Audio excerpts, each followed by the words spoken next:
4 minutes after 9 o'clock. Thank you for tuning in. It's time for Winging It. This is the show hosted by Brad Bursma and Josh Verdonk. They are both certified pilots and trainers, I think. Maybe I have that wrong. From Ocala Aviation Flight School. They're here to answer your questions about flying, about airplanes, about Ocala's airport. And the phone number to call if you have a question is the WOCA Climate Control Source Hotline, 352-622-WOCA. Their website, by the way, is ocalaaviation.com. Good morning, Brad. Good morning, Josh. Good morning, guys. Good morning. Good morning, sir. How are you? Are you Super Bowl fans? Are you looking forward to Sunday? Yes. Yeah, I'm good. Yes. Josh, you don't care, right? Not really. Not really? What a surprise. Is that true for all sports? For the most part. Yeah. Yeah. And Brad, why are you a sports fan? Does it go back to your childhood? I guess so. You Yeah. guess so? Yeah. Well, and with this Super Bowl, because my stepdad is a huge fan of San Francisco, so it's just kind of okay. yeah, kind of fun. You know, I understand that if you vote for if you bet on Coach Harbaugh, you will win the game. Really? Is that Yeah. a guarantee? Yeah, it's a guarantee. Okay, good. Did you know that? No. If you Hey, Josh, I will bet you $100 Coach Harbaugh will win. No, he just said you'd win. you will Exactly. win. Do you know why I'd win? No, but he just told me that you would win, so why would I take the bet? We need to find somebody that doesn't know that and try that, see what will happen. Because both coaches are Harbaugh. They're brothers. Oh, I get it. Yes. See, my football knowledge is very, very limited. Well, it's kind of like on Well, that. so is mine, actually. Yeah. But. On that one, American Idol when it had like David Archuleta and David whatever, and they're like, oh, one of the Davids is gonna, or David won, and they were like, okay, that doesn't help any. Same thing. Harbaugh's gonna win. Okay. Yeah, exactly. So Super Bowl and American Idol are both on your list of things you enjoy. No, Oh no. no, my daughter likes American Idol, but not anymore. We haven't watched it in years. You know, It's gotten a little bit of a drama ridiculousness to it now. really? See, I haven't seen it. I think I saw the first couple of shows Yeah. and the first whatever. This morning we were talking about measurements, like units of measurements, like feet and kilometers, and there was a couple of weird ones, like mudas, which is a measurement of blood lost at a wrestling match, and are there different measurements in? It's absolutely true. It's absolutely true. I believe you. Okay. Yeah. Yeah. How many mudas did the wrestler lose? You know. Yeah, if you're losing mudas, then that's probably a bad thing, isn't Yeah. it? Yeah. One muda is pretty bad. Yeah. Okay. Actually, they measure it in tenths of mudas. Actually. Oh, okay. I guess if you lose 2 mudas, you better go to the hospital. I would think so. Yes. Yes, Josh. Why don't you explain measurements for? I mean, are there? I mean, Yes. I'm guessing. I mean, we measure things in feet to altitude, but is that universal? It is in the United States. We do measure our altitude in feet and things like that. In some Commonwealth countries, they measure altitude in meters. What are you doing? He's lowering the blinds. Oh, He's okay. got the sun in his eyes. He just walked away from me, and Sorry, Yeah. it gets very bright right there. we have a phone call, Brad. Yes, you do have a phone call. Oh. Are you ready? All right. Good morning. You're on the air. All right, you guys, good morning. Say, you people refer to Ocala Airport as regional? No, Ocala Regional Airport? no, it's actually called Ocala International Airport. How can it be international when there's no scheduled airlines coming in here and the tower's closed that night? Okay, scheduled airlines have nothing to do with international or the size or tower or anything. The only thing that makes an airport international is if it has customs. Ocala no longer has customs, so technically we're not international, but we did have customs originally. We shared customs with Leesburg, and they ended up going just full-time down to Leesburg because we didn't really need it here. But the only thing that makes an airport international is if they have customs. And border Customs, protection. Yeah. Because, it's kind of misleading, You have a friend or somebody that's looking to come down here, and somebody says, well, come in the Ocala International Airport. You can't find an airline coming in here. It's, you'd have to go to Gainesville. I guess that their scheduled airlines up there. Which Gainesville is a regional airport. See, that's the thing is, it's just a major, it's a misconception that international means big, and it's nothing to do with it. It's just customs. So yeah, I mean, Gainesville is regional, but they have Well, they have airlines. are scheduled, gonna- transit, is up there, and AirTran, and I think a couple other ones, And Yep. in fact, I've flown out of Gainesville a few years back, but they're not considered international, but yet they have scheduled flights, huh? Because they don't have customs, Yep, I'll and be their darned. tower is also not full time. Their tower closes about 9 o'clock every night. which still has nothing to do with international, though. Yep. Yeah, where did they move the customs from Ocala to? Leesburg. Leesburg. Why did they move? Do you know? I do not know. It was many years ago. Yeah. Yep. Okay, thanks for the answer. Okay. You bet. Bye now. So if we moved them, why is it still international? What's that? If we moved customs, why is it still international? Because certain people decided that they wanted to keep the name to make the airport sound a little bit nicer. Yeah, I don't know. I guess that's just the official name because that's what it was, and it's hard to change and all that. But yeah, like I said, it's a huge misconception. International has nothing to do with airlines. Now, while you Nothing. were explaining it, Josh, under your breath, it sounded like you said, and border control, right? Or something like that? Yeah, I just added for an airplane to be an international airport, it has customs and border protection. Border protection, okay. Yeah. And so a regional airport wouldn't have that? If it was international, it has to. Yep. But I mean, Gainesville's regional. Yep. Yes. Do- That means they don't have customs. They don't have customs or border protection there. Really? Yep. People who check your passports, make sure you're not bringing anything illegal into the country because none of the airlines I got operate you. outside the country. That's why they're called regional, not international. I gotcha. Okay, Yep. now Yes. now that makes sense. All right, good morning. You're on the air with Josh and Brad. Good morning, Josh, Brad. I Morning. understand that we lost the customs and everything for Ocala International Airport, or whatever you want to call it, simply because of the villages and its population and the affluence of that particular subdivision where the people fly more in and out of that airport simply to go to the Bahamas or wherever. And like the other things that happened, they got their own exit off of I-75.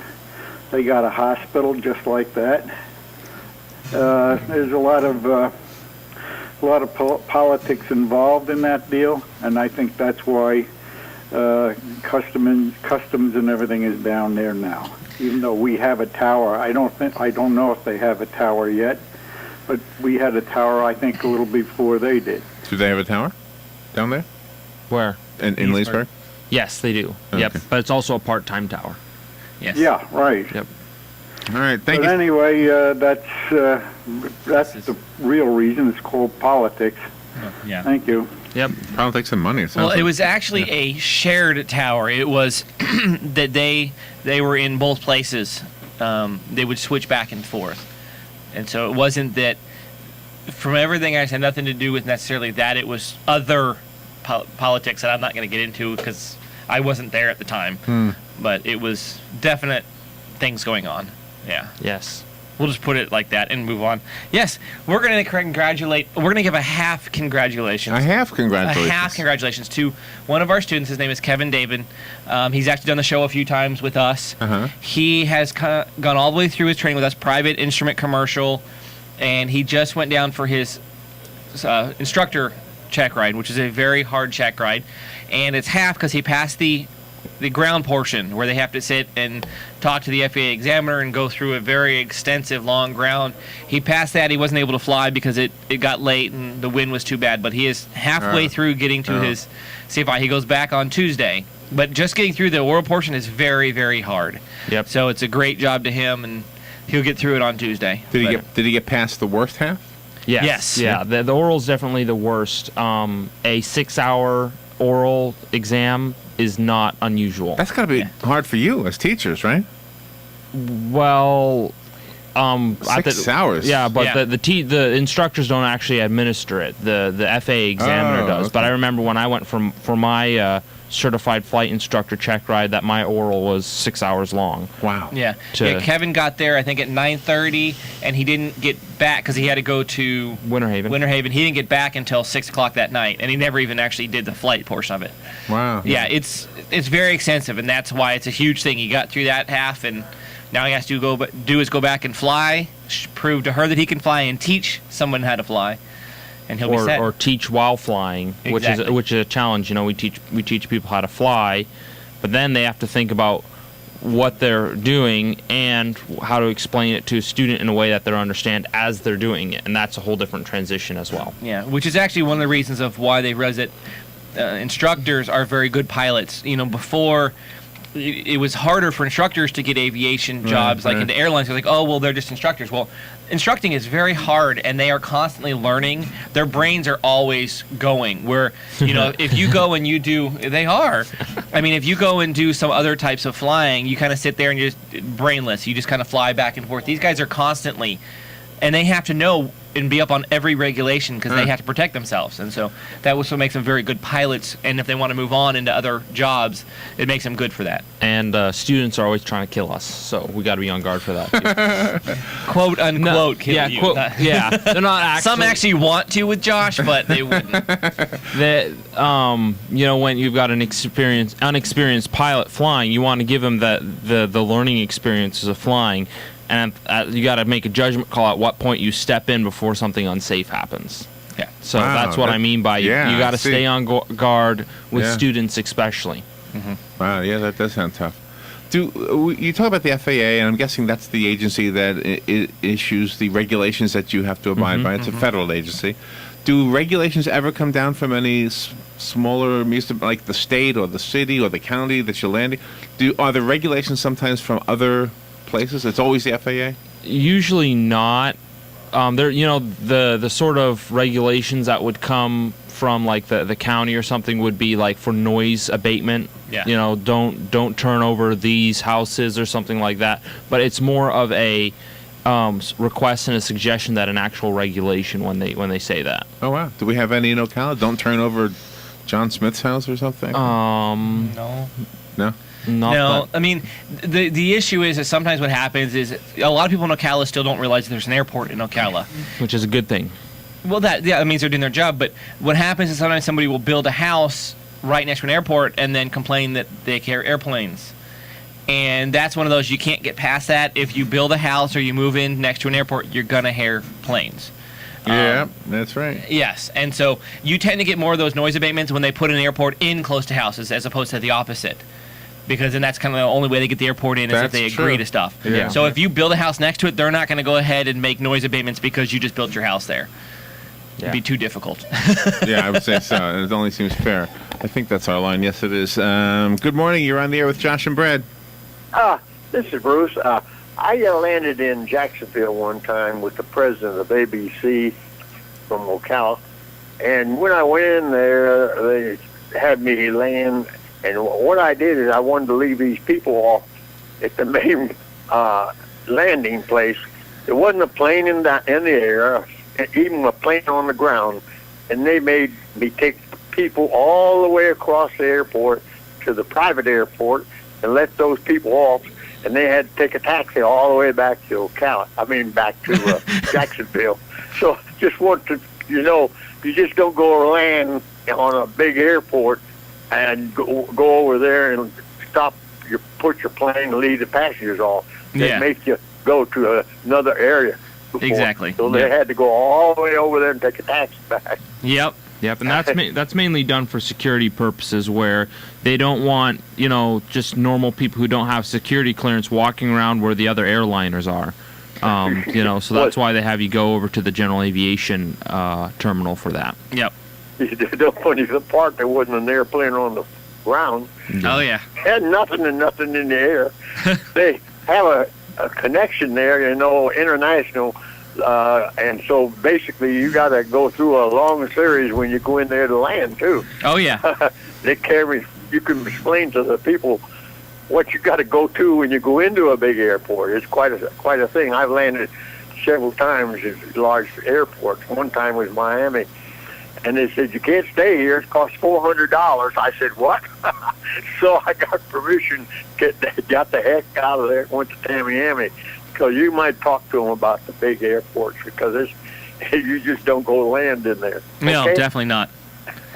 Thank you, sir. Wow. Well, yeah, and what he was saying is because you have general aviation areas that you would actually go to. Because like what Josh was saying is, think about it, when you when we go and fly, we don't have to go through security clearances. We're not going through radar detectors. Radar detectors? That's not the right word. Whatever. X-ray machines or whatever. We're not having to go through all that. Where anytime you're going to get on a plane, you have to do that. So they don't, like he said, they don't want you taxiing up to a Delta plane and just hanging out there. They've got to keep that separation for safety and just safety for the small planes, because most of us have seen the videos of a 737, going to take off and flipping cars. I don't know if you've seen that before. They have videos of it. They did it on I think I did, Mythbusters and all that. Could you imagine something with wings being right behind one and getting, everything's got to be careful. There's reasons for what they do. Yeah. We had an author on the other day. He wrote a book about a story from World War II, and the photo, or the painting on the cover of the book, showed a B-17, and the tail, the back, whatever the two wings are on the back, whatever that's called. You got the three, you got one here and two here, right? Well, one of them was completely gone, and I said, is that accurate? Could that plane really fly like that? And he said, yeah, that's exactly what happened. And that plane was able to fly with that one piece gone. I don't know if the book is still here, but... Interesting. Speaking of the reasons they do things, couple things I want to... What? Speaking of... perfect lead-in. Go ahead. Yes, couple things that I wanted to talk about today.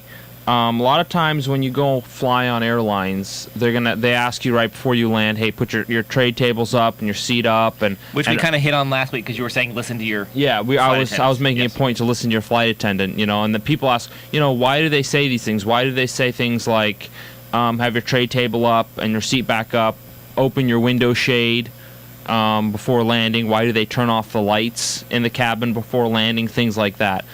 And a lot of it is preemptive stuff that in case of an emergency. For example, your tray table down and your seat back reclined would make it very hard for the people in the row behind you to evacuate if they needed to. Or the people next to you to evacuate, because your tray table would be in the wrong place. Another example of that would be they show you how to fasten and unfasten your seatbelt. Well, everyone can kind of figure that one out, while sitting on the ground. But in an emergency, it's not as natural. They try to actually push the button instead of pull up on the little flap to make the seatbelt come off. The lights. The lights and the emergency exit lights that they use. A lot of people ask, well, why do they use red? Why don't they use green? Because green means good, right? The reason being is because in a smoke-filled cabin, you're going to see red lights a whole lot easier than you're going to see green lights. Just like when you're driving on the highway, you're going to see red tail lights in a fog a lot easier than any kind of a green light. I didn't know that. So all these things they do are for a reason to keep people safe. Another example would be they say, put your oxygen mask on before you put on your children's or whatever, because if there is a sudden cabin decompression and you're up at altitude, you've got about 15 to 20 seconds of usable consciousness before you basically become stoned and then pass out. Not a whole lot. So you want to make sure you get oxygen coming to yourself first, and then get oxygen on those people who are already stoned or whatever. Mm-hmm. Yeah, it was actually interesting because they just had an article a couple days ago, so they must have been listening to our show last week. They must have. Because there was an article about all the stuff that we talked about last week. Oh, really? And then actually hit on all that, so that was kind of funny. Yeah. So whoever was it on MSN or Yahoo or one? I don't remember which one it was. But it was a big one, so they were listening to our show. But it's interesting, yeah. Yep. It's also interesting to know that they dim how they dim the lights in the cabin before you land, even at night. Yeah. The reason they do that is so that you can see out the windows better. Your eyes adjust to the darkness a little bit, and if there is an emergency, that your window shade is open so you can see, is there fire on one side of the airplane or not? Right. Is there water out there? Is it safe to get off the airplane in an emergency? So that's why they dim the cabin lights, so that your eyes can adjust a little bit better and you can see outside better, just in case. So very interesting. I thought it was interesting. Yes. And a lot of people say silly things like, oh well, the flight attendant comes by, put your seat up, and they put their seat up, and then when she passes by, they put it back down. And that could be very dangerous if you think about in an emergency. I mean, how hard is it to put your seat back up for landing, really? So listen to your flight attendants. Well, did we talk about my flight, about the captain's seat? Okay, No, you didn't. This will just be give. I was coming back from California from visiting my mom, and we were in Texas, and they were loading everybody on the plane, and they made everybody get off the plane. And we'll come to find out there was something wrong with the captain's seat. And this lady's like, "Why don't you put a pillow on it so we can go?" I'm like, okay, the captain is the one flying the plane. If he's got a broken seat, do you really want to just put a pillow on it? Because people don't realize how important just a seat is in aviation. One of the things that we train people in is if you're going to take off and your seat like somehow breaks and slides backward, you have to know what to do. Believe it or not, that is actually, there's an instinct that you have to brake. And so it's the same thing with the captain's seat. You want him to be able to reach his pedals, reach the controls, and not have his seat break when you're taking off or landing, because it could be very bad. Yeah. So sometimes we have to have a little patience for stuff like that because they're doing it to keep you safe. And I mean, I didn't like the fact that we had to wait an hour for them to fix the captain's seat, but I would rather wait than die. Yeah, right. Just a point of thought. So yeah, they can't just put a pillow in a captain's seat and say, okay, let's go. Doesn't work that way. Like you said, I'd rather wait than die. I would, wouldn't you? Yeah, it's true. Yeah. Yes. Well, and the thing is, what we were talking about was with your seat breaking in general aviation, or would be with any, is if your seat breaks and slides backward, you're actually supposed to let go of the yoke, and so the plane will even out. Because if you most people want to hold on to the yoke and try to pull themselves back up. Well, if you pull the yoke on a plane, you're gonna nose up.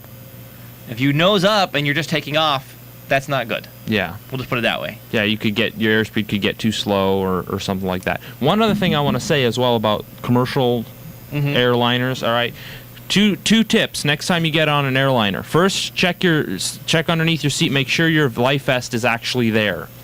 All right? Interesting thing to note is that on average, about 50 life vests go missing per day in the United States. People like to take them for souvenirs. Oh my goodness. The airlines actually check an airplane at the beginning of every day to make sure that all the life vests are there. So that's how they know how many go missing per day. People take them. People take them because they think they're cool souvenirs. Yeah. All right. Also, Never thought of that. yeah, they do. I'm Yeah. gonna check next time I'm on an airplane. Yeah. The other thing is when you sit down in your seat, it's a good idea to fasten and unfasten your seatbelt 3 or 4 times without looking at it, so that and what this does, it builds muscle memory. So if there is an emergency, you have that muscle memory to unfasten your seatbelt instead of trying to push on the latch like most people. Apparently when what's his face put the airplane down in the Hudson, remember that story from a year or so ago? Right. A couple years ago. There were about half of the passengers that got out on the wing didn't bother to grab their life jacket. And then some of them were trying to get out of their seats without unfastening their seatbelt.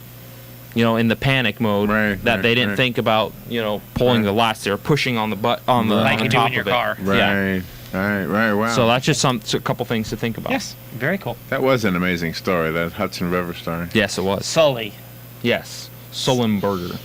I don't know. I remember Sully. Yeah, someplace online, somebody recreated it with a computer program, and it was really amazing to watch what probably happened, I guess. I don't know that we have an actual footage of that. But Well, all the factors involved in putting an airplane that size down on the water, it's a once in a lifetime thing. Most if they probably did a whole bunch of, I guess I would have, if I had all the computer technology to do it, I would have run the scenario several times through a computer, and probably more often than not, the airplane breaks up and doesn't actually in the computer. Yeah.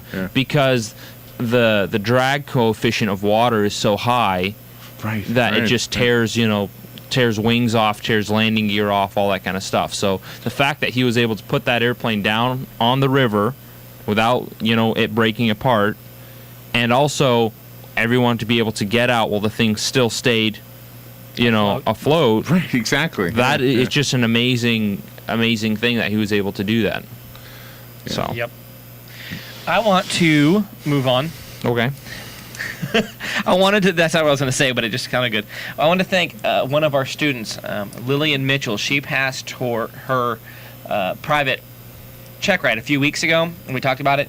And last Friday, she brought us in the most amazing meal for a little celebration party that she got her private. Like all homemade food. Yes. Nice. It was pork chops, homemade mac and cheese, Green vegetables. beans. Yeah, green beans. with bacon.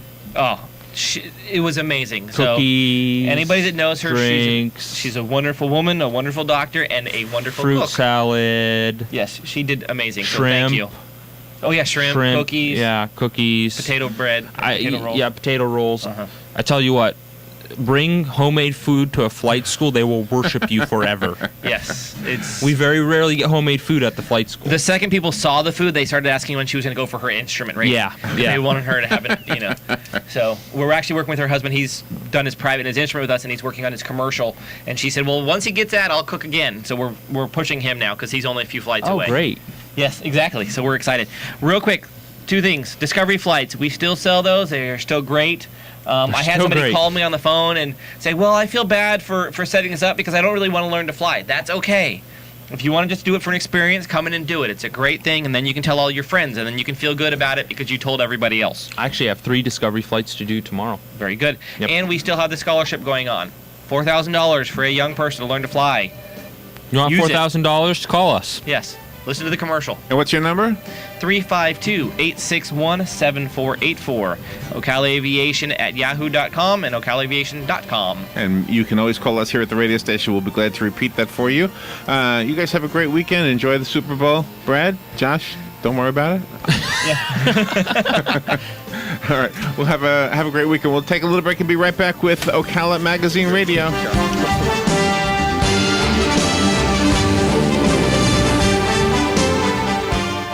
Ocala's information station, 1370 WOCA. Ocala. The weather is brought to you by myfwc.com. Life jackets save lives.